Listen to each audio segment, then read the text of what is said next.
नमस्कार दोस्तों, स्वागत है आप सभी का एक बार फिर से हमारे चैनल आध्यात्मिक ज्ञान पर। जब सूर्य भगवान धनु राशि को छोड़कर मकर राशि में प्रवेश करते हैं तो इसी दिन को मकर संक्रांति के रूप में मनाया जाता है। संपूर्ण भारत में मकर संक्रांति को बहुत ही हर्ष और उल्लास के साथ मनाया जाता है। वैसे तो इस बार मकर संक्रांति 15 जनवरी को पड़ रही है। हिंदू कैलेंडर के हिसाब से कई लोग कह रहे हैं कि 14 तारीख को पड़ रही है, परंतु बता दें कि कई बार मकर संक्रांति 12 और 13 को भी पड़ती है। हिंदू कैलेंडर देखें तो इस बार 15 जनवरी को पड़ रही है। इसी के साथ आपको बता दें कि मकर संक्रांति हमारे लिए बहुत ही महत्वपूर्ण है, क्योंकि मकर संक्रांति के दिन कुछ ऐसे उपाय होते हैं, यदि उनको कर लिया जाए तो हमारे जीवन की जन्म जन्मांतर की गरीबी खत्म हो जाती है। दोस्तों ध्यान दीजिएगा, मकर संक्रांति के दिन माता लक्ष्मी की पूजा होती है, भगवान विष्णु की पूजा होती है, सूर्य भगवान की पूजा होती है और भगवान शनिदेव की पूजा होती है। संक्रांति के दिन पतंगे उड़ाई जाती है, क्योंकि मर्यादा पुरुषोत्तम भगवान श्री राम ने मकर संक्रांति के दिन ही पतंग उड़ाई थी। उसके पश्चात से ही यह त्योहार मनाया जाता है और पूरे देश में इस त्योहार को मनाया जाता है। हिंदू धर्म की मान्यताओं के हिसाब से भगवान विष्णु ने संपूर्ण असुरों का संहार कर दिया था। संपूर्ण असुरों का अंत करके उनके सिर को मंदार पर्वत में दबा दिया था और युद्ध की समाप्ति की घोषणा की थी। जो बताई गई है वह है पवित्र गंगा नदी को लेकर के। जैसा कि आपको पता ही है कि गंगा को मां की संज्ञा दी गई है। माना जाता है कि मकर संक्रांति के दिन ही गंगा मैया धरती पर अवतरित हुई थी। मतलब कुल मिला के समझ लीजिए कि मकर संक्रांति का दिन बहुत ही पवित्र दिन है, बहुत ही शुभकारी दिन है और बहुत ही कल्याणकारी दिन माना जाता है। इसलिए दोस्तों आपको हिंदू पुराणों के बारे में एक एक जानकारी अवश्य होनी चाहिए। ध्यान दीजिएगा, मकर संक्रांति का दिन एक ऐसा दिन होता है जिस दिन भगवान विष्णु की माता लक्ष्मी की पूजा आराधना की जाती है। क्योंकि मकर संक्रांति का दिन एक ऐसा दिन होता है जिस दिन यदि आप सही समय पर पूजा पाठ उपाय कर लेते हैं तो आप एक साथ सूर्य भगवान शनिदेव, माता लक्ष्मी, भगवान विष्णु को प्रसन्न कर सकते हैं। इससे आपके जीवन की जन्म जन्मांतर की गरीबी हमेशा हमेशा के लिए चली जाएगी। आपके जीवन से कष्ट हमेशा के लिए चला जाएगा, दुख हमेशा के लिए खत्म हो जाएगा, आपका दुर्भाग्य भाग्य में बदल जाएगा। इसलिए दोस्तों यदि आप भी चाहते हैं कि माता लक्ष्मी और भगवान विष्णु का आपको आशीर्वाद मिले तो कमेंट बॉक्स में सबसे पहले लिख दीजिए माता लक्ष्मी की जय। दोस्तों मकर संक्रांति के बारे में हमने आपको कुछ साधारण सी बातें बता दी जो आपको जाननी जरूरी थी। अब जो आपको हम जानकारी देने जा रहे हैं वो ऐसी जानकारी है जो आपके जीवन को बदल करके रख देगी। अब मान लीजिए आपके पास पैसा आता है परंतु पैसा टिकता नहीं है। दूसरी तरफ आप थक चुके हैं मेहनत कर करके, परंतु आपको उसका फल नहीं मिल पा रहा है। आप प्रतिदिन मेहनत करते हैं परंतु आपका काम होते होते रह जाता है, तो आप यह मान के चलिए आपके पीछे दुर्भाग्य पड़ा हुआ है।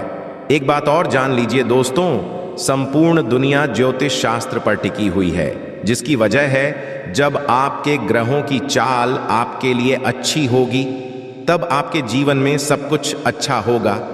जब आपके ग्रहों की चाल आपके खिलाफ खड़ी होगी तब आपके साथ सब कुछ बुरा होगा। साथ ही साथ शनिदेव दृष्टि यदि आपके लिए अच्छी है तो मान के चलिए आपका राहु केतु भी अच्छा हो जाएगा। आपके राहु की चाल भी आपके लिए अच्छी हो जाएंगी। माता लक्ष्मी का यदि आपको आशीर्वाद मिल गया तो आपके घर में धन आना चालू हो जाएगा। यदि भगवान विष्णु का आशीर्वाद मिल गया तब तो मान लीजिए आपके जीवन में कष्ट आ ही नहीं सकता। इसलिए दोस्तों आपको जो हम क्रिया बताने जा रहे हैं वह आपको बताई जाएगी 15 जनवरी के हिसाब से, क्योंकि हिंदू पुराणों और ग्रंथों के हिसाब से देखें तो 15 को पड़ने वाली मकर संक्रांति बहुत शुभ और कल्याणकारी है। इस दिन की गई साधना आपके जीवन की गरीबी, परेशानी, कष्ट को खत्म कर सकती है। तो बस आपको यह करना है कि मकर संक्रांति के दिन हल्की सी पूजा कुछ वृक्षों के सामने जाकर कर लेनी है। उसके पश्चात उन वृक्षों को छोड़ करके वापस अपने घर पर चले आना है। इससे आपके जन्म जन्मांतर की गरीबी, परेशानी, कष्ट, दरिद्रता हमेशा के लिए खत्म हो जाएगी माता लक्ष्मी के आशीर्वाद से आपके जीवन में धन का आगमन शुरू हो जाएगा। धन आने के सारे रास्ते खुल जाएंगे, आपके बंद किस्मत ताले को चाबी लग जाएगी। तो आपको ऐसा क्या करना चाहिए जिससे माता लक्ष्मी का आशीर्वाद मिले, भगवान विष्णु का आशीर्वाद मिले और अन्य देवी देवताओं का आशीर्वाद मिले? चलिए एक एक करके आपको बताते हैं। सबसे पहला जो पेड़ है जिसे आपको मकर संक्रांति के दिन यानी 15 जनवरी को छू करके आना है, तो वह है पीपल का पेड़। ध्यान दीजिएगा दोस्तों, पीपल का पेड़ एक ऐसा पेड़ है जिसकी यदि हल्की सी साधना की जाए तो आपको विष्णु भगवान और माता लक्ष्मी का सुबह के वक्त, बहुत ध्यान दीजिएगा दोस्तों, 15 जनवरी को सुबह के वक्त पीपल के पेड़ के पास आपको जाना है। वहां पर एक लोटा जल अर्पित करना है, उसको प्रणाम करना है, पेड़ को छूना है और अपनी मनोकामना बोल देनी है। इतना करने भर से आपको भगवान विष्णु का आशीर्वाद प्राप्त हो जाएगा। मान के चलिए आपका दुर्भाग्य जो है वो तो एक तरह से खत्म ही हो जाएगा। भगवान विष्णु के आशीर्वाद से आपको आकस्मिक धन की प्राप्ति होगी। दूसरी तरफ भगवान विष्णु का आशीर्वाद रक्त होने से आपके जीवन में जो कष्ट आ रहे हैं वो अपने आप हटना चालू हो जाएंगे। अब आपको शनिवार के दिन पीपल के पेड़ के पास जाना है, एक घी का दीपक जलाना है। घी का दीपक जलाकर आपको अपनी मनोकामना बोलनी है। पीपल के पेड़ को बिना छुए केवल घी का दीपक जलाना है।